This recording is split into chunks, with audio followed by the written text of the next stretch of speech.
വേദനകളുടെ നടുവിലാണ് മനുഷ്യൻ ഏറ്റവും കൂടുതൽ ദൈവത്തെ വിളിക്കുന്നത്. ആ വിളിക്കൊരു പ്രത്യേകതയുണ്ട്. സാധാരണ മനുഷ്യൻ പ്രാർത്ഥിക്കുന്നത് പോലെയല്ല, അത് നെഞ്ചു തുറന്നുള്ളൊരു വിളിയാണ്. അങ്ങനെയുള്ള വിളികളെ അതിന് നേരെ കാതടയ്ക്കാനായിട്ട് കർത്താവിന് പറ്റില്ല. എപ്പോഴാണോ മനുഷ്യന് വലിയൊരു പ്രതിസന്ധിപ്പെട്ട് അവിടെ നിന്ന് ആത്മാർത്ഥമായിട്ട് ദൈവം ഇടപെടുമെന്ന വിശ്വാസത്തോടെ വിളിക്കുന്നു, ആ സമയത്ത് ദൈവം ഇറങ്ങി വരും. അങ്ങനെ എത്ര അനുഭവങ്ങളാണ് നമ്മുടെ മുമ്പിൽ. ഇത് കേട്ടുകൊണ്ടിരിക്കുമ്പോൾ നിങ്ങൾക്കാണെങ്കിലും അറിയാം, നിങ്ങളുടെ ജീവിതത്തിലോ നിങ്ങളുടെ ചുറ്റുപാടിലൊക്കെ അങ്ങനെ ഒരു പ്രതിസന്ധിയുടെ നടുവിൽ നിന്ന് ദൈവം വിളിക്കുമ്പോൾ ദൈവം ഇടപെട്ട ഒരുപാട് നിമിഷങ്ങൾ. അങ്ങനെ ദൈവം ഇടപെട്ട ജീവിതങ്ങളെ നമ്മൾ ബെത്സൈദയിൽ പരിചയപ്പെട്ടുകൊണ്ടിരിക്കുന്നത്. ബെത്സൈദയുടെ പുതിയ എപ്പിസോഡിൽ നമ്മൾ വീണ്ടും ഒരുമിക്കുന്നു. ഇന്ന് നമ്മുടെ ഒപ്പമുള്ളത് ഒരമ്മയും മകളുമാണ്, വിൻസിയും വിൻസിയുടെ മകൾ ഫൗസ്റ്റിനയും. നമുക്ക് അവരെ പരിചയപ്പെടാം, അവരുടെ ജീവിത സാക്ഷ്യം കേൾക്കാം.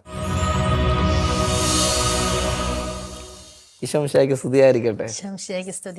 വിൻസി ഫൗസ്റ്റീന അല്ലേ? ഫൗസ്റ്റീന ഏത് ക്ലാസ്സിലാണ് പഠിക്കണേ? ഞാൻ 2ാം ക്ലാസ്സിൽ. ഇന്ന് ക്ലാസ് ഉണ്ടായിരുന്നു, പോയിട്ട് വന്നതാണ് അല്ലേ? നിങ്ങൾ എത്ര പിള്ളേരുണ്ട് വീട്ടില്? ഞങ്ങൾ 5 പേര്. നീ എത്രാമത്തെയാണ്? ഞാൻ 5ാമത്തെ.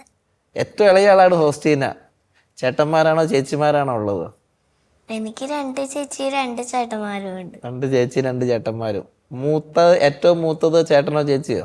ചേച്ചി. എത്രയിലെത്തി? എത്രാം ക്ലാസ്സിലാണ് പഠിക്കുന്നത് ചേച്ചി? ഇപ്പൊ ചേച്ചി നഴ്സിംഗിലായി. അത്ര പ്രായമുള്ള ചേച്ചിയുണ്ട് അല്ലേ? ഫൗസ്റ്റീന ഏത് ക്ലാസ്സിലാണ് പഠിക്കണേ? ഞാൻ 2ല്. 2ല്. ചേച്ചിമാരും ചേട്ടന്മാരും ഒക്കെ ഇട്ട് വഴക്കൂടൊക്കെ ചെയ്യോ? എല്ലാരും വീട്ടിലുണ്ടോ? നഴ്സിംഗ് പഠിക്കുന്ന ചേച്ചിയൊക്കെ വീട്ടിലുണ്ടോ? ഇല്ല, അവര് ഹോസ്റ്റലിലാ അല്ലേ? വീട്ടിൽ നിങ്ങൾ എത്ര പേരുണ്ട് പിള്ളേരിപ്പോ? ഞങ്ങളിപ്പോ 3 പേരുള്ളൂ. 3 പേര്. ആ 3 പേര് തമ്മിൽ അടിയൊക്കെ കൂടുവോ? വഴക്കൂടൊക്കെ ചെയ്യോ? ഇല്ല. ആർക്കറിയാം, അമ്മയോട് ചോദിച്ചാൽ അറിയാം. എന്നിട്ട് നന്നായിട്ട് പഠിക്കണമൊക്കെ ഉണ്ട് അല്ലേ? ആ ഇപ്പൊ ഫൗസ്റ്റീനെ ഉണ്ടല്ലോ, ഗുഡ്നസ് ടി വി കാണുന്ന എല്ലാവരും കണ്ടുകൊണ്ടിരിക്കുക. ഫൗസ്റ്റീനെ കുറിച്ചൊക്കെ മമ്മിക്ക് കുറെ കണ്ടൊക്കെ പറയാനുണ്ട്. അതുകൊണ്ടാണ് ഫൗസ്റ്റീനെ കൊണ്ടുവന്നത് കേട്ടോ. ചേച്ചി, അമ്മയും മോളും കൂടെ വന്നേക്കുവാണ്. നമുക്ക് നിങ്ങളുടെ കുടുംബത്തെ ഒന്ന് പരിചയപ്പെട്ട് തുടങ്ങാം. ഭർത്താവ്, മക്കള്, വീട് എവിടെയാ, സാഹചര്യങ്ങളൊക്കെ ഒന്ന് പറയാം. അച്ഛാ, എന്റെ വീട് ഇടുക്കിയിലാണ്. ഓക്കെ. സ്വന്തം വീടോ അതോ കെട്ടിച്ചു വീട്? അല്ല, സ്വന്തം വീട്. ജനിച്ചു വളർന്നത് ഇടുക്കിയിലാണ്. ഇടുക്കിയിലെ കട്ടപ്പനയില് സ്വരാജ് എന്ന് പറയുന്ന സ്ഥലം. സ്വരാജ്, പ്രത്യേകതയുള്ള സ്ഥലപ്പേരുള്ള സ്വരാജ്. ഓക്കെ. ഞങ്ങളുടെ വീട്ടിൽ 5 പേരുണ്ട്. ഞാനും എന്റെ വീട്ടിലെ ഏറ്റവും ഇളയ ആളാണ്. ഓക്കെ. ഒരു നേഴ്സായിട്ടാണ് ഞാൻ വർക്ക് ചെയ്തോണ്ടിരുന്നത്. ഇപ്പം ജോലി ചെയ്യുന്നില്ല. കെട്ടിച്ചിരിക്കുന്നത് പോട്ട സ്ഥലത്തേക്കാണ്. ഹസ്ബൻഡ് ഉണ്ട്. പിന്നെ എനിക്ക് ഇപ്പൊ നിലവിൽ 5 കുഞ്ഞുങ്ങളുണ്ട്. 2 മിസ്കാരേജ് ഉണ്ടായിരുന്നു. 7 കുഞ്ഞുങ്ങളുണ്ട്. ഇപ്പം 3 പെൺപിള്ളേരും 2 ആൺപിള്ളേരും. പഠനമൊക്കെ എല്ലാരും പഠിക്കുന്നു. എല്ലാരും പഠിക്കുന്നു. ഒരാൾ മാത്രമാണ് സ്കൂൾ പഠനം കഴിഞ്ഞിട്ടുള്ളൂ. അതെ. ബാക്കി മോൻ 2ാമത്തെ മോൻ BCAക്ക് പഠിക്കുന്നു. പിന്നെ 10ാം ക്ലാസ്സിലും 9ലും 2ലും. അപ്പൊ 9ാം ക്ലാസ്സും 2ാം ക്ലാസ്സും തമ്മിലാണ് ഒരു ഗ്യാപ്പ് ഉള്ളത്. അതെ. ഓക്കെ. അപ്പൊ ഇപ്പൊ ഇവിടെ എന്റെ മുമ്പിൽ ഇങ്ങനെ നിങ്ങൾ അമ്മയും മകളും വന്നിരിക്കുന്നുണ്ടെങ്കിൽ തീർച്ചയായിട്ടും നിങ്ങളുടെ 2 പേരുടെയും ജീവിതത്തിൽ ഉണ്ടായ ദൈവാനുഭവം പങ്കുവെക്കാനാണ്. അത് കേൾക്കാൻ എനിക്കും ആഗ്രഹമുണ്ട്. അത് കേൾക്കാൻ ഈ ഗുഡ്നസ് TVയുടെ പ്രേക്ഷകർക്കും താല്പര്യമുണ്ട്. ജീവിതാനുഭവങ്ങളൊന്ന് പങ്കുവെച്ച് തുടങ്ങാം. ഞാന് കുവൈറ്റിൽ ജോലി ചെയ്യുമായിരുന്നു നേഴ്സായിട്ട്. വിവാഹത്തിന് ശേഷം അതോ മുമ്പ്? അതെ. അപ്പൊ ഞാൻ അവിടെ ചെന്നിട്ടാണ് മാരേജ് ഒക്കെ കഴിഞ്ഞത്. അങ്ങനെ 4 കുട്ടികളായി. അതിൻ്റെ ഇടയ്ക്ക് 2 മിസ്കാരേജ് ആയി. അപ്പോഴാണ് ഞങ്ങൾക്ക് കുട്ടികളെ വളർത്താനും ജോലിയും എല്ലാം ഇച്ചിരി ബുദ്ധിമുട്ടായതുകൊണ്ട് 4 പേരും അവിടെ കുവൈറ്റിലാണ്. അതെ. അപ്പോൾ സഹായിക്കാനായിട്ട് ഇവിടുന്ന് ആരെങ്കിലും അത് ഒത്തിരി ബുദ്ധിമുട്ടായിരുന്നു. നമുക്ക് ഇപ്പൊ അത് ഇത്തിരിയോടെ ഈസിയാ. ഇത് വർഷങ്ങൾക്ക് മുമ്പുള്ള ഒരു കാര്യമാണ്. ഭയങ്കര ടഫായിരുന്നു. ഇപ്പൊ എല്ലാവരും പേരൻസിനൊക്കെ കൊണ്ടുപോകുന്നുണ്ട്. പക്ഷെ വർഷങ്ങൾക്ക് മുമ്പ് ഇത് പറയുന്നത് 10-20 വർഷങ്ങൾക്ക് മുന്നായിരിക്കും. 15 വർഷം ഞാനവിടെ ജോലി ചെയ്തു. കുഞ്ഞുങ്ങള് 4 പേരായി. അതിനിടയ്ക്ക് 3 സിസേറിയൻ കഴിഞ്ഞു. സഹായിക്കാന്ന് പറഞ്ഞാൽ നമുക്ക് സെർവൻസ് വന്നു പോകുന്ന ആൾക്കാരായിരുന്നു. ഭയങ്കര ബുദ്ധിമുട്ടായിരുന്നത് കൊണ്ട്, കാരണം ഹസ്ബൻഡ് ലൈറ്റ് ഷിഫ്റ്റ് ഉള്ളതുകൊണ്ട് എനിക്ക് നൈറ്റ് ഡ്യൂട്ടി വരുമ്പോൾ ഭയങ്കര പാടായിരുന്നു കുഞ്ഞുങ്ങളെ നോക്കാനും. അവർക്കും ബുദ്ധിമുട്ടായിരുന്നു വരുന്നവർക്ക് നിൽക്കാനൊക്കെ. അവസാനം ബുദ്ധിമുട്ടായതുകൊണ്ട് മാത്രം റെസിഗ്നേഷൻ കൊടുക്കാൻ, കുഞ്ഞുങ്ങളെ നോക്കാം എന്നുള്ള ഒരൊറ്റ ആഗ്രഹത്തിൽ റെസിഗ്നേഷൻ കൊടുത്തു. ഞങ്ങൾ ബോംബെയിൽ നാസിക് എന്ന് പറയുന്ന മഹാരാഷ്ട്രയിൽ നാസിക് എന്ന് പറയുന്ന സ്ഥലത്തേക്ക് വന്നു. കാരണം കുട്ടികൾക്ക് മലയാളം അത്ര എഴുതാൻ അറിയില്ല, പറയാനൊക്കെ അറിയായിരുന്നു. അപ്പം അവർക്ക് പാടായിരിക്കുമല്ലോ എന്ന് വിചാരിച്ച് ഞങ്ങൾ അവിടെയുള്ള വന്നില്ല. അവിടെ ആരെങ്കിലും ഉണ്ടോ പരിചയം? അവിടെ എൻ്റെ ചേച്ചി സിസ്റ്റർ ഉണ്ട്, മൂത്ത ചേച്ചി നാസിക്കിലുണ്ട്. ഇപ്പം ചേച്ചി പോന്നു. അവിടെ അവർക്ക് സേക്രഡ് ഹാർട്ട് കോൺവെന്റ് സ്കൂൾ ഉണ്ടായിരുന്നു. അത് ഇംഗ്ലീഷ് മീഡിയം ആണ്. പിന്നെ കുട്ടികൾക്ക് അങ്ങനെ ഒരു അറ്റ്മോസ്ഫിയറിലോട്ട് പോകട്ടെ എന്ന് വിചാരിച്ചിട്ട് ഞങ്ങൾ അങ്ങേക്ക് മാറി. ഹസ്ബൻഡും ഫാമിലി എല്ലാവരും? ഇല്ല, ഞാനും കുഞ്ഞുങ്ങളും മാത്രം. ഹസ്ബൻഡ് കുവൈറ്റിൽ തന്നെ ജോലി ചെയ്തു. അങ്ങനെ വന്ന വഴിക്കാണ് ഈശോ ഒരു ഗിഫ്റ്റായിട്ട് ഇവളെ തന്നു വിട്ടത്. അപ്പൊ ഞാൻ പ്രഗ്നന്റ് ആണെന്ന് എനിക്ക് അറിഞ്ഞുകൂടായിരുന്നു. അങ്ങനെ വന്നു. പുതിയൊരു സ്ഥലം, ആകെ ചേച്ചി മാത്രമേ നമുക്കൊരു പരിചയമുള്ളൂ, ബാക്കി സിസ്റ്റേഴ്സും അതിൽ കൂടുതൽ ആരെയും നമുക്ക് അവിടെ നാട്ടിൽ അറിയത്തില്ല. അങ്ങനെ നിന്ന സമയത്ത് പ്രഗ്നൻസിക്ക് വേണ്ടി ഞങ്ങൾ ബുദ്ധിമുട്ട് തോന്നിയപ്പോൾ ഹോസ്പിറ്റലിൽ പോയി. അപ്പോൾ പ്രഗ്നൻസി ടെസ്റ്റ് ചെയ്ത് പോസിറ്റീവ്. അപ്പോൾ ഡോക്ടേഴ്സ് എൻ്റെ ഹിസ്റ്ററി ഒക്കെ അറിയുന്നതുകൊണ്ട് അവർ 4ാമത്തെ സിസേറിയൻ ആവുമല്ലോ ഈ മോളപ്പം, അതിനെ ടെർമിനേറ്റ് ചെയ്യാനായിരിക്കും, വേണ്ടാന്ന് വെക്കാനായിരിക്കാം ചെന്നതെന്ന് വിചാരിച്ച് ഡോക്ടേഴ്സ് അതിനുള്ള ഒരു അബോർഷൻ്റെ ഒരു ഇതിലേക്ക് പോയപ്പോൾ ഞങ്ങൾ പറഞ്ഞു ഇല്ല, ഞങ്ങൾക്ക് കണ്ടിന്യൂ ചെയ്യണമെന്ന് പറഞ്ഞു. ഞാനത് ഒന്ന് വെറുതെ ഒന്ന് മനസ്സിലാക്കാൻ വേണ്ടിയിട്ടാട്ടോ. ഈ പറഞ്ഞു പോകുമ്പോൾ എളുപ്പത്തിൽ നമുക്ക് പറയാം 3 സിസേറിയൻ കഴിഞ്ഞു എന്നൊക്കെ പറയുമ്പോൾ വളരെ സിമ്പിൾ, ഒറ്റ സെന്റൻസിൽ കഴിഞ്ഞു. പക്ഷേ 3 സിസേറിയൻ കഴിഞ്ഞു, 4ാമത്തെ അടുത്ത പ്രഗ്നൻസി ആയി, അതും സിസേറിയനാകുന്നു. അതൊരു നമുക്കൊരു കടന്നു പോകുന്ന വലിയൊരു സഹനത്തിന്റെ സമയങ്ങളാണതെല്ലാം. ഓക്കെ, നമുക്കും അറിയാം ഹൈ റിസ്ക് പ്രഗ്നൻസിയിലേക്കാണ് ഇത് പോകുന്നതെന്നറിയാം. കാരണം എനിക്ക് പ്രഗ്നൻസിയിൽ ഡയബറ്റിക് കൂടാറുണ്ട്. ഡയബറ്റിക് അല്ല, ഞാൻ പ്രഗ്നൻസി ഇൻഡ്യൂസ്ഡ് ഡയബറ്റിക് ആയിട്ട്. അപ്പൊ കണ്ടിന്യൂ ചെയ്യാനാന്ന് തന്നെ പറഞ്ഞു അവരോട്.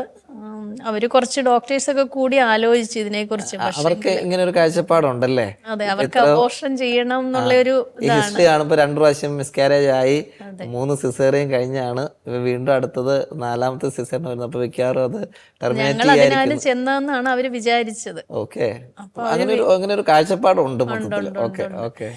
അന്നേരം അവര് പറഞ്ഞപ്പോൾ ഞങ്ങൾ പറഞ്ഞില്ല, ഞങ്ങൾ കണ്ടിന്യൂ ചെയ്യണം, ഞങ്ങൾക്ക് പ്രഗ്നൻസി കണ്ടിന്യൂ ചെയ്യണമെന്ന് പറഞ്ഞ് ഞങ്ങൾ പോന്നു, വീട്ടിലേക്ക് പോന്നു. ഹസ്ബൻഡ് തിരിച്ച് കുവൈറ്റിൽ പോയി. അങ്ങനെ ഞാൻ 4ാമത്തെ മാസം ആയപ്പോഴത്തേക്ക് എനിക്ക് ഡെങ്കു ഫീവർ വന്നു. ഞാനിതുപോലെ പനിയായിട്ട് ചെന്നപ്പോൾ ഡെങ്കു പോസിറ്റീവാണ്. അങ്ങനെ ഒരു ഹോസ്പിറ്റലിൽ അഡ്മിറ്റായി. അവിടെ അവർ ട്രീറ്റ്മെൻ്റ് ഒക്കെ തന്നു. പക്ഷേ ഞാൻ ഇമ്പ്രൂവ് ആകുന്നില്ല. പ്രഗ്നൻസിയുടേതാണെന്നൊക്കെ അവർ പറയുന്നുണ്ടെങ്കിലും അങ്ങനെ ഞാൻ കുറച്ച് ദിവസം, ഒരു 6 ദിവസത്തോളം ആ ഹോസ്പിറ്റലിൽ കിടന്നു. എനിക്കിപ്പോൾ സാച്ചുറേഷൻ കുറയുന്നു, ശ്വാസം മുട്ടാകുന്നുണ്ട്. നമ്മുടെ ഈ പ്ലേറ്റ്ലെറ്റ്സ് കൗണ്ട് 1.5 ലാക്കാണ് സ്റ്റാർട്ടിങ് റേഷ്യോ.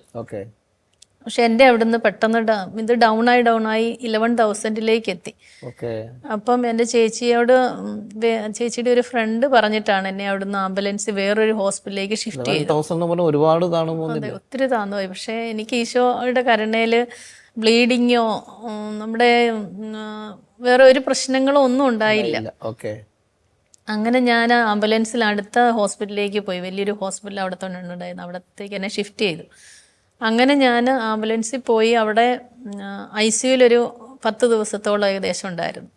അങ്ങനെ ഷിഫ്റ്റ് ചെയ്ത് പോയി കഴിഞ്ഞ സമയത്താണ് ചെന്നു. എനിക്ക് തരാവുന്ന ട്രീറ്റ്മെൻറ്റൊക്കെ അവർ തന്നു. പക്ഷെ ഞാൻ റെസ്പോണ്ട് ചെയ്യുന്നില്ല, ഈ ട്രീറ്റ്മെൻറ്റിനോടൊന്നും റെസ്പോണ്ട് ചെയ്യുന്നില്ല. പ്ലേറ്റ്ലെറ്റ്സ് റിസീവ് ചെയ്യും, പക്ഷെ എൻ്റെ കൗണ്ട് കൂടുന്നില്ല.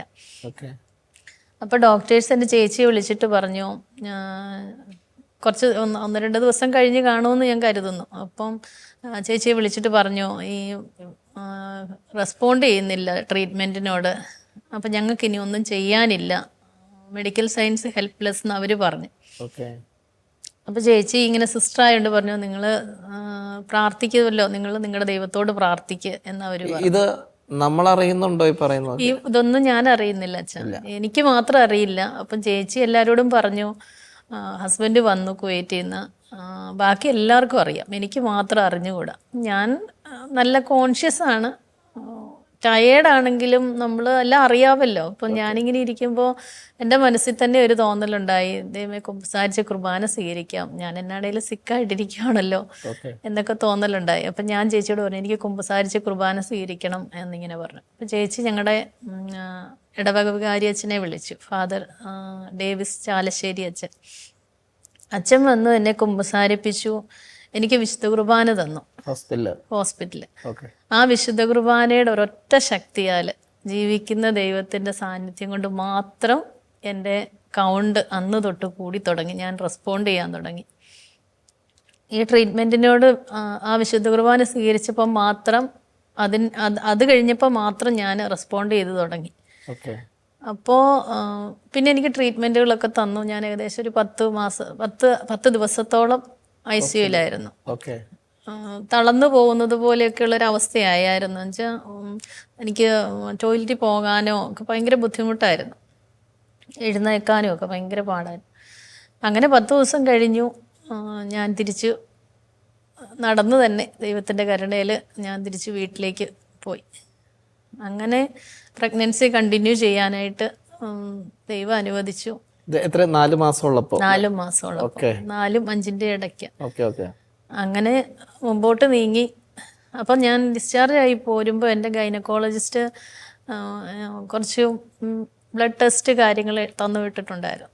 അപ്പം ഇത് വന്ന് വീട്ടിൽ വന്ന് നോക്കി എല്ലാ റിസൾട്ട് വന്നു. എങ്കിലും ഞാൻ ഒന്നും നോക്കാൻ പോയില്ല. എൻ്റെ ടയേർഡ്നെസ് ഉണ്ടായിരിക്കാം, പിന്നെ കുഞ്ഞുങ്ങളെല്ലാവരും ഉണ്ട്, നല്ല തിരക്കാണ്, നമുക്കിതൊന്നും ചിന്തിക്കാനുള്ള പോലെ സമയത്ത് ഈ കുഞ്ഞുങ്ങളെയൊക്കെ നോക്കാനപ്പോൾ അവിടെ ആരാ ഉള്ള സഹായം? ഞാനിങ്ങനെ ഹോസ്പിറ്റലായിരുന്ന സമയത്ത് സിസ്റ്റേഴ്സ് ഭയങ്കര കോപ്പറേറ്റീവ് ആയിരുന്നു. കോപ്പറേറ്റീവ് എന്നല്ല, അവരെന്നെ സ്വന്തം പോലെ കണ്ട്. എൻ്റെ കുഞ്ഞുങ്ങൾ മഠത്തിലായിരുന്നു താമസിച്ചുകൊണ്ടിരുന്നത്. അവരായിരുന്നു എല്ലാ ഫുഡും അവരുടെ ഡ്രസ്സ് വരെ അവർ അലക്കി കൊടുത്ത് അവരെ സ്കൂളിൽ വിടുന്നതും എല്ലാം അവരായിരുന്നു. സിസ്റ്റേഴ്സ് എനിക്ക് സത്യം പറഞ്ഞാൽ എൻ്റെ സ്വന്തം വീട് പോലെയായിരുന്നു. അത്രയ്ക്ക് ക്ലോസ് ആയിരുന്നു സിസ്റ്റേഴ്സും മഠവും ഒക്കെ ആയിട്ട്. ചേച്ചി ഉള്ളത് കൊണ്ടല്ല, അവര് എന്നെ നോക്കി. അങ്ങനെ ഞാൻ പ്രഗ്നൻസി കഴിഞ്ഞ് വന്നു. ഈ ബ്ലഡ് റിസൾട്ട് വന്നു. ഞാനിത് കാണിക്കാൻ പോയില്ല സത്യം പറഞ്ഞ്, അങ്ങനെ മറന്നു പോയി. പിന്നെ എപ്പോഴോ ഇത് ഓർത്തപ്പം ഞാനും ചേച്ചിയും കൂടെ ഡോക്ടറെ അടുത്ത് പോയി. ഈ ബ്ലഡ് റിപ്പോർട്ട് കണ്ട് ഇങ്ങനെ ഈ ഡോക്ടർ തലയ്ക്ക് കൈ വെച്ച് ഇങ്ങനെ കുനിഞ്ഞിരിക്കുക. അപ്പോൾ പല പ്രാവശ്യവും ഈ ഡോക്ടർ എന്നോട് പറഞ്ഞിട്ട് ഞാൻ അനുസരിക്കുന്നില്ലല്ലോ അവരുടെ അബോർഷൻ എന്നുള്ള ഇതിലേക്ക്. അപ്പോൾ അവർക്കൊരു ശകലം എന്നോടൊരു പുച്ഛവോ ദേഷ്യമോ ഒക്കെ ഉണ്ട്. അപ്പം ഈ റിസൾട്ട് കണ്ടപ്പോൾ ഡോക്ടർ ഇങ്ങനെ ഇരിക്കുന്ന കണ്ടു. അത് കഴിഞ്ഞ് ഡോക്ടർ ഇങ്ങനെ പറഞ്ഞു, കുഞ്ഞ് 99% ഈ ട്രൈമാർക്കർ ടെസ്റ്റ് എന്ന് പറഞ്ഞ ഈ ടെസ്റ്റ് പോസിറ്റീവാണ്. അപ്പം കുഞ്ഞിന് മന്ദബുദ്ധിയായി പോകാനുള്ള ചാൻസാണ് 99%ഓളം ഉള്ളു, അങ്ങനെയാണെന്ന് പറഞ്ഞു. അപ്പം ഡോക്ടർ പിന്നെ പെട്ടെന്ന് ഞങ്ങളോട് അബോർഷൻ എന്നുള്ളൊരു ഇതിലേക്ക് വീണ്ടും വന്നു. അപ്പം ഒത്തിരി നേരത്തേക്ക് ഡോക്ടർ ഇങ്ങനെ സംസാരിച്ച് അബോർഷനെ കുറിച്ച് പറഞ്ഞപ്പോൾ എനിക്ക് കുറച്ചു നേരം കഴിഞ്ഞപ്പം ഒരു മനസ്സിലൊരു ഇറിറ്റേഷനായി. അപ്പം ഞാനിങ്ങനെ ഡോക്ടറോട് പറഞ്ഞു, ഡോക്ടറെ ഞങ്ങൾ ക്രിസ്ത്യാനികളാണ്, ഞങ്ങൾ ഒരിക്കലും അങ്ങനെ ചെയ്യില്ല. ദൈവം എന്നെ കരുണ കാണിച്ചുകൊണ്ടാണ് ഞാൻ അങ്ങനെ പറഞ്ഞതല്ല, അത് എൻ്റെ ഒരു കഴിവുകൊണ്ടല്ല. അപ്പോൾ ഞാൻ പറഞ്ഞു, ഞങ്ങൾ ക്രിസ്ത്യാനികളാണ്, ഞങ്ങൾ ഒരിക്കലും അബോർഷൻ ചെയ്യില്ല, ഞങ്ങളേക്ക് പ്രഗ്നൻസി മുമ്പോട്ട് പോവുകയാണ് എന്നിങ്ങനെ പറഞ്ഞു. എങ്ങനെ കിട്ടിയാലും ഞങ്ങൾ കുഞ്ഞിനെ നോക്കും എന്ന് പറഞ്ഞു. അപ്പോൾ ഡോക്ടർ പറഞ്ഞു, നിൻ്റെ വിശ്വാസം നിന്നെ രക്ഷിക്കട്ടെ എന്ന് പറഞ്ഞ് എന്നെ വിട്ടു. ഞങ്ങൾ അവിടെ നിന്ന് പോന്നു. തിരിച്ച് വീട്ടിലെത്തി. അപ്പം എനിക്ക് വേണ്ടി ഈ ഡെങ്കു വന്ന സമയത്ത് ഒത്തിരി പേര് പ്രാർത്ഥിക്കുന്നുണ്ടായിരുന്നു, ഒത്തിരിയേറെ. അവിടെയുള്ള അച്ഛന്മാരും അങ്ങനെ ചേച്ചി സിസ്റ്റർ ആയതുകൊണ്ട് അങ്ങനെ ഒത്തിരി പ്രാർത്ഥനാ സഹായങ്ങൾ പലരുടെ അടുത്തുനിന്ന്, ലോകം മുഴുവൻ എന്ന് പറഞ്ഞ പോലെ നമ്മൾ ആരുമായിട്ടല്ല, എങ്കിലും ദൈവം തന്നു അത്രമാത്രം പ്രാർത്ഥനാ സഹായങ്ങളുണ്ടായിരുന്നു. അപ്പം ഇത് വീണ്ടും എല്ലാവരും അറിഞ്ഞു കുഞ്ഞിനിങ്ങനെ ഒരു കോംപ്ലിക്കേഷൻ ആണെന്നുള്ളത്. അങ്ങനെ പ്രോ ലൈഫിൻ്റെ അച്ഛൻ ഒക്കെ അവരെല്ലാവരും നമുക്ക് ഭയങ്കര സപ്പോർട്ടായിരുന്നു, എല്ലാവരും നമ്മളെ സഹായിക്കുന്നുണ്ടായിരുന്നു. അങ്ങനെ ഇരുന്ന സമയത്താണ് ഡൊമിനിക് വാളമ്പനാലച്ചൻ്റെ ഒരു ധ്യാനം വരുന്നത്, കൺവെൻഷൻ ബോംബെയിൽ വരുന്നുണ്ടായിരുന്നു. അപ്പോൾ ഞാൻ സിക്കാണ്, എനിക്ക് വയ്യ. അപ്പോൾ എനിക്ക് ഈ കൺവെൻഷന് പോകണമെന്ന് ഭയങ്കര ആഗ്രഹമാണ്, എങ്ങനെയെങ്കിലും ഒന്ന് പോകണം. എൻ്റെ ഒരു ഫ്രണ്ട് എന്നെ കമ്പൽ ചെയ്യുന്നുണ്ടായിരുന്നു പോകണമെന്നുള്ളത്. പക്ഷെ ചേച്ചിക്ക് വിടാനായിട്ട് പേടിയാണ്, എനിക്ക് എന്തെങ്കിലും സംഭവിച്ചു പോവുക എന്നുള്ളത് കൊണ്ടായിരിക്കണം. ഇനി അവസാനം ചേച്ചി സമ്മതിച്ചു. ഞങ്ങൾ അവിടുന്ന് കുറേ പേര് ഒന്നിച്ച് ചേച്ചിയും കുഞ്ഞുങ്ങളും ഒക്കെ ആയിട്ട് പോയി. അവിടെ ചെന്ന് ധ്യാനത്തിൻ്റെ 4-ാമത്തെ ദിവസം, കൺവെൻഷൻ്റെ 4-ാമത്തെ ദിവസം അച്ഛൻ ആരാധന നടത്തിക്കൊണ്ടിരിക്കുന്ന സമയത്ത് താമസിച്ചു. കാരണം നാസിക്കിൽ നിന്നൊരു 3-4 കിലോമീറ്റർ ദൂരമാണ്. ഓക്കെ. അപ്പം അവിടെ പോയി അങ്ങനെ 4-മത്തെ ദിവസം അച്ഛൻ വിളിച്ചു പറഞ്ഞു ഒരമ്മയുടെ വയറ്റിലുള്ള ക്രിട്ടിക്കലായിട്ട് രോഗമുള്ളൊരു കുഞ്ഞിനെ ഈശോ സ്പർശിക്കുന്നു എന്ന് പറഞ്ഞു. അപ്പം എൻ്റെ വിചാരം വെച്ചാൽ ഇത്രയും മനുഷ്യർ വന്നിട്ടുണ്ടല്ലോ, 10,000-20,000 മനുഷ്യർ വന്നിട്ടുണ്ട്. എത്ര പ്രഗ്നൻസി ഉള്ളവരുണ്ടോ? അല്ല, അങ്ങനെ ഞാൻ ചിന്തിച്ചില്ല, ഞാൻ മാത്രമേ ഉള്ളൂ എന്ന് ഞാൻ വിചാരിച്ചു. അപ്പോൾ എൻ്റെ വിചാരം എനിവേ ഇങ്ങനെയൊരു റിസൾട്ട് ഉണ്ട് നമ്മുടെ കയ്യിൽ പ്രൂഫായിട്ട്, പക്ഷേ ഈശോ അങ്ങനെയൊന്നും വരുത്തിയായിരുന്നൊരു ചിന്ത ഉള്ളിലുണ്ട്. എങ്കിലും ഇതുകൊണ്ട് ഞാനായിരിക്കും ആ പ്രഗ്നൻ്റ് ആയിട്ടുള്ള ലേഡി, ഞാൻ മാത്രമേ ഇവിടെ വന്നിട്ടുള്ളൂ, അല്ലാതെ ആര് വരാനാ, ഇങ്ങനെയൊക്കെ ആയിരുന്നു എൻ്റെ മനസ്സിലുള്ള ചിന്ത. അത് വിശ്വസിച്ച് വീട്ടിൽ പോയി. അങ്ങനെ പ്രഗ്നൻസി പിന്നെയും കണ്ടിന്യൂ ചെയ്തു. അപ്പം കുറേ പ്രാവശ്യങ്ങളിൽ അഡ്മിറ്റ് ആവുക, അങ്ങനെയൊക്കെ ബുദ്ധിമുട്ടുകളൊക്കെ ഉണ്ട്. അങ്ങനെ മുമ്പോട്ട് പോയി. 9th മന്തായി. ഈ ഒരു മെസ്സേജ് കിട്ടിയത് നമ്മുടെ ഒരു കോൺഫിഡൻസ് ലെവൽ അല്പം ഒന്ന് ഉയർത്തിയിട്ടുണ്ട്. ഉറപ്പായിട്ടും. കാരണം ഞാൻ ആദ്യം പോയി ചെന്ന് ഞാൻ ചോദിക്കുന്നത്, ഞങ്ങളുടെ പ്രോ ലൈഫിൻ്റെ അച്ഛനുണ്ടായിരുന്നു. ഓക്കെ. അച്ഛനോടാ ഞാൻ ചെന്ന് പറയുന്നത്, അച്ഛൻ വിളിച്ചു പറഞ്ഞത് കേട്ടോ എന്ന് ഞാൻ അച്ഛനോടാ ചോദിക്കുന്നത്. അപ്പം അച്ഛൻ പറഞ്ഞു കേട്ടു എന്ന് പറഞ്ഞു. അപ്പം അച്ഛന് അങ്ങനെ അത് കഴിഞ്ഞിട്ട് വീട്ടിൽ പോയി. വീട്ടിൽ ചെന്ന് പ്രഗ്നൻസി കണ്ടിന്യൂ ചെയ്തു. അപ്പോൾ ഡോക്ടറിന് എന്നെ സാധാരണ നോർമലായിട്ടുള്ളൊരു ഹോസ്പിറ്റൽ, ഇച്ചിരി കൂടെ നല്ല സ്പെഷ്യാലിറ്റി ആയിട്ടുള്ള ഹോസ്പിറ്റലിൽ തന്നെ കൊണ്ടുപോകണമെന്ന് നിർബന്ധമായിരുന്നു. കാരണം എനിക്ക് തോന്നുന്നു ഡോക്ടറിന് ചിന്തയുണ്ട് ഞാൻ ചിലപ്പം ടേബിളിൽ തന്നെ മരിച്ചു പോകും എന്നൊക്കെ ഒരു ചിന്തയുണ്ടായിരുന്നു തോന്നുന്നു. ഹസ്ബൻഡ് വന്ന് സൈൻ ചെയ്യാതെ ഓപ്പറേഷൻ തിയേറ്ററിൽ എടുക്കുകയല്ലെന്ന് പറഞ്ഞു ഡോക്ടർ. അങ്ങനെ എടുത്തു. സിസേറിയൻ കഴിഞ്ഞു. കുഞ്ഞ് 3.7 kg, ഹെൽത്തി ആയിട്ടുള്ളൊരു ബേബി. അപ്പോൾ നിന്നെ കുറിച്ച് അമ്മയെ പറഞ്ഞുകൊണ്ടിരിക്കണേ. അമ്മ ഇത് വീട്ടിൽ പറഞ്ഞു തന്നിട്ടുണ്ടോ നിന്നോട്? നീ കേട്ടിട്ടുണ്ട് അല്ലേ? അമ്മയ്ക്കും അപ്പയ്ക്കും ദൈവം കൊടുത്ത വലിയൊരു സമ്മാനം. എന്നിട്ട് അവർക്ക് സംശയം, കാരണം ഫയല് തിരിച്ചു മറിക്കുമ്പോൾ റിസൾട്ട് അത്ര നല്ലതല്ല, കുഞ്ഞിനെ കാണുമ്പോൾ വേറെ രീതിയിൽ. പിന്നെ കുഞ്ഞിനെ അവർ 6 ദിവസം NICUവിൽ കൊണ്ടുപോയി, പിള്ളേരുടെ ICUവിലാക്കി. അവിടെ നിന്ന് ക്രോമസോമൽ സ്റ്റഡി ചെയ്തു. ബാക്കി എല്ലാ ടെസ്റ്റുകളും ചെയ്തു, എല്ലാം നോർമലാണ്. ക്രോമസോമൽ സ്റ്റഡി വരെ നോർമലാണ്. അങ്ങനെ ഞങ്ങൾ വീട്ടിലേക്ക് പോയി.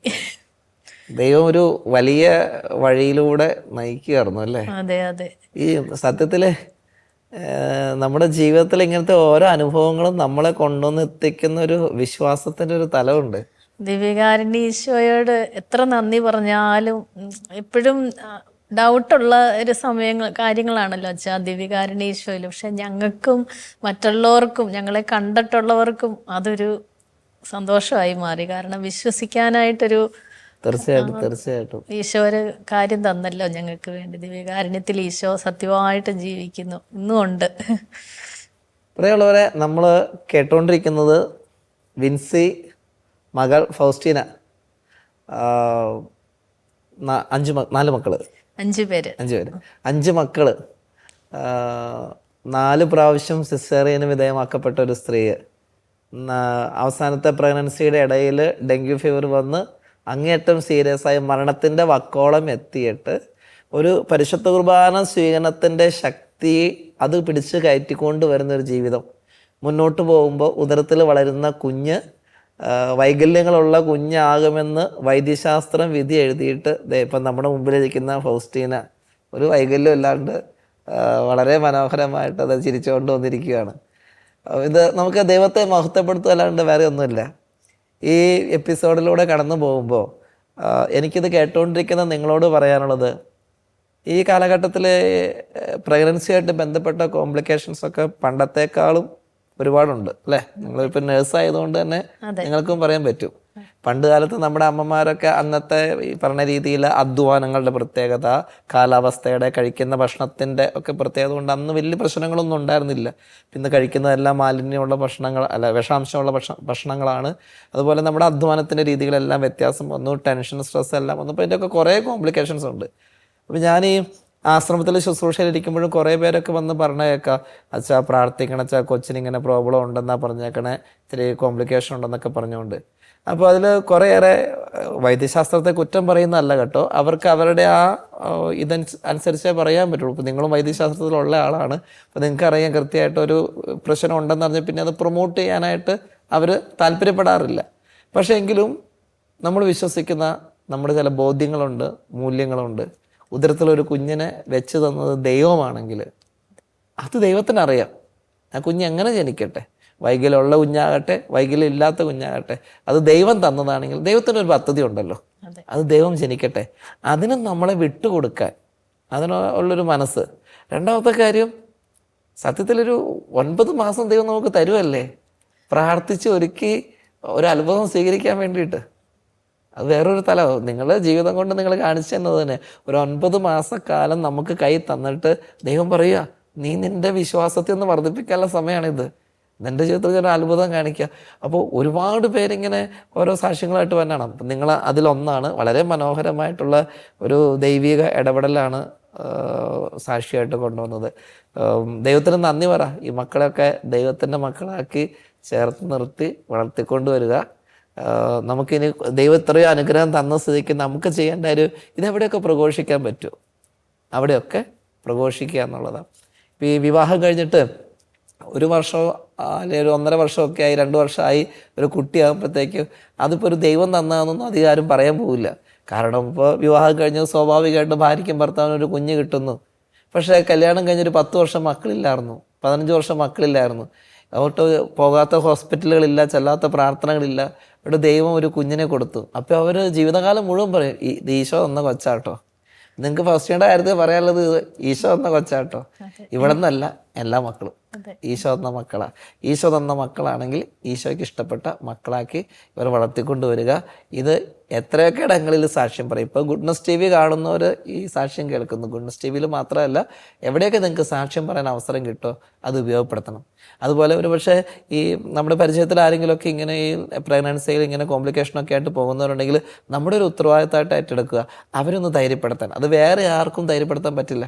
ഇപ്പം ഞങ്ങൾ ആരെങ്കിലും പറയാം ആക്കെ ധൈര്യമായിട്ടിരിക്കുക, ഈശോ രക്ഷിക്കൂ എന്ന് പറയുമ്പോൾ അവർക്കതൊരു വാചകത്തിലുള്ള സപ്പോർട്ട് മാത്രമായിട്ട് മാറുള്ളൂ. പക്ഷെ വൺസ് അതിലൂടെ കടന്നുപോയ ഒരാൾ, നീ എന്നെ കാണുക, എൻ്റെ ജീവിതം ഇതിലും വലിയ പ്രശ്നത്തിലൂടെ കടന്നു പോയതാ, എന്നിട്ട് ഇതിപ്പോൾ അതെ വളരെ ഹാപ്പി ആയിട്ടിരിക്കുന്നില്ലേ, അത് പറയുമ്പോൾ ആ പ്രശ്നത്തിലൂടെ കടന്നു പോകുന്ന ആൾക്ക് കിട്ടുന്ന ഒരു സപ്പോർട്ടുണ്ട്. അത് വളരെ പ്രധാനപ്പെട്ട, അത് നിങ്ങൾക്ക് മാത്രമേ ചെയ്യാൻ പറ്റുള്ളൂ. അപ്പോൾ നിങ്ങളുടെ ചുറ്റുപാടൊക്കെ ഇങ്ങനെ അസ്വസ്ഥതയുള്ള സഹോദരിമാർ ഇങ്ങനെ ഗർഭാവസ്ഥയിലുള്ള പ്രശ്നങ്ങളോടെ കടന്നു പോകുന്നുണ്ടെങ്കിൽ അതൊക്കെ ഒരു മിഷൻ പോലെ ഏറ്റെടുത്തിട്ട് അവരെയൊക്കെ ഒന്ന് സപ്പോർട്ട് ചെയ്യാനും ധൈര്യപ്പെടുത്താനും ഒക്കെ ആയിട്ട് ഒക്കെ പരിശ്രമിക്കുക എന്നുള്ളതാണ്. വേറെ സന്തോഷം ഈ എപ്പിസോഡിൽ നിങ്ങൾ രണ്ടുപേരെയും കണ്ടുമുട്ടാൻ സാധിച്ചതിൽ.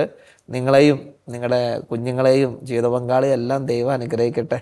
ഫൗസ്റ്റീനയെ പ്രത്യേകമായിട്ട് ദൈവം അനുഗ്രഹിക്കട്ടെ കേട്ടോ. ദൈവം ഇങ്ങനെ പ്രത്യേകമായിട്ട് സംരക്ഷിച്ച് ഒരു കുഞ്ഞുഭാവിയായിട്ട് കൊണ്ടുപോയി തന്നത് നിന്നെ. അപ്പോൾ അതുകൊണ്ട് ഈശോയോട് ഒരുപാട് സ്നേഹമുള്ള മകളായിട്ട് വളരണം കേട്ടോ. അമ്മ പറഞ്ഞതൊക്കെ കേട്ടില്ലേ?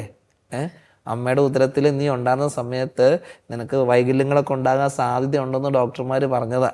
എന്നിട്ട് ഈശോ ഒരു വൈകല്യം ഇല്ലാണ്ട് നല്ല സുന്ദരിക്കുട്ടി, സുന്ദരിയല്ലേ അല്ലേ, നല്ലൊരു സുന്ദരിക്കുട്ടിയായിട്ട് അവൾക്ക് നാണം വരുന്നുണ്ടോ ചോദിച്ചപ്പോൾ നല്ലൊരു സുന്ദരിക്കുട്ടിയായിട്ട് ദൈവം കൊണ്ടുവന്ന് തന്നേക്കുക. അപ്പോൾ ദൈവത്തോട് എന്നും അടുത്തിരിക്കണം കേട്ടോ. ഈശോയോടൊന്നും സ്നേഹവും നന്ദിയൊക്കെ ഉണ്ടാവണം.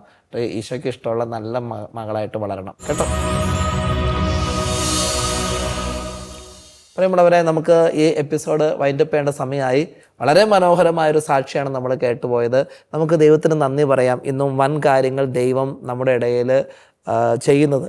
ഇത് കേൾക്കുമ്പോൾ എനിക്ക് നിങ്ങളോടും പറയാനുള്ളത്, നിങ്ങളുടെ പരിചയക്കാരോ ചുറ്റുപാടിൽ എവിടെയെങ്കിലുമൊക്കെ ഇത്തരത്തിലുള്ള വിഷമങ്ങളിലൂടെ കടന്നു പോകുന്നവരുണ്ടായിരിക്കും. മക്കളോ മരുമക്കളോ അല്ലെങ്കിൽ സ്വന്തക്കാരെങ്കിലുമൊക്കെ ഇങ്ങനെ പ്രഗ്നൻസിയിലെ പ്രോബ്ലങ്ങളും കാര്യങ്ങളൊക്കെ ആയിട്ട് പോകുന്നു, അല്ലെങ്കിൽ കുഞ്ഞിനെ ടെർമിനേറ്റ് ചെയ്യണമെന്ന് ഡോക്ടേഴ്സ് പറയുന്നു. അങ്ങനെയൊക്കെ ഒരു അവസ്ഥയിലൂടെ കടന്നു പോകുമ്പോൾ ഈ സാക്ഷിയൊക്കെ നിങ്ങളുടെ മനസ്സിലിരിക്കട്ടെ. അവരെ ഒന്ന് സപ്പോർട്ട് ചെയ്യാനായിട്ട്, അവരെ ഒന്ന് കൺസോൾ ചെയ്യാനൊക്കെ ആയിട്ട് നിങ്ങൾക്ക് സാധിച്ചു കഴിഞ്ഞാൽ നിങ്ങൾ ചെയ്യുന്ന വലിയൊരു സുവിശേഷ പ്രവൃത്തിയാണ് അത്. നമുക്ക് ദൈവത്തിന് നന്ദി പറയാം. ദൈവം ചെയ്യുന്ന ഇത്രയും മനോഹരമായ കാര്യങ്ങളെ ഓർത്ത് നമ്മളിനി മറ്റൊരു എപ്പിസോഡിൽ വീണ്ടും കണ്ടുമുട്ടും. നിങ്ങൾക്ക് എന്തെങ്കിലും ദൈവം ഇടപെട്ട ജീവിതാനുഭവങ്ങൾ പങ്കുവയ്ക്കാൻ ആഗ്രഹമുണ്ടെങ്കിൽ ഇപ്പോൾ TV സ്ക്രീനിലുള്ള ഫോൺ നമ്പറുമായിട്ട് ബന്ധപ്പെടുക.